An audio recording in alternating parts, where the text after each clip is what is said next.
देश तक में आपका स्वागत है। और आज हम बात करेंगे इंडियन रेलवे में यूज होने वाले ट्रैक मशीन की। ट्रैक मशीन में एक आप ये सामने जो देख रहे हैं ये फॉरेन मशीन है और ये अभी साउथर्न रेलवे में काम कर रही है। इस प्रकार की बहुत सारी मशीनें जो है अब इंडियन रेलवे ने यूज करना शुरू कर दिया है, क्योंकि इस मशीन के यूज होने से साउथर्न रेलवे या किसी भी रेलवे में दुर्घटना न के बराबर हो रही है।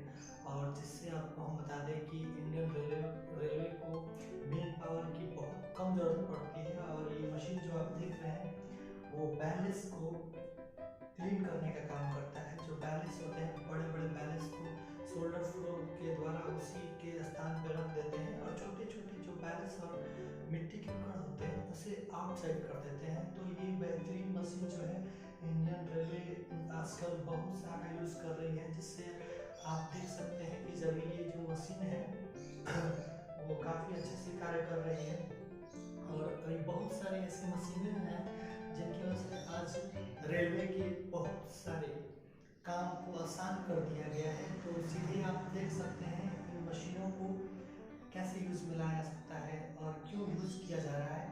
तो आप देखिए ये फॉरेन मशीन है और अभी ये कार्य कर रही है।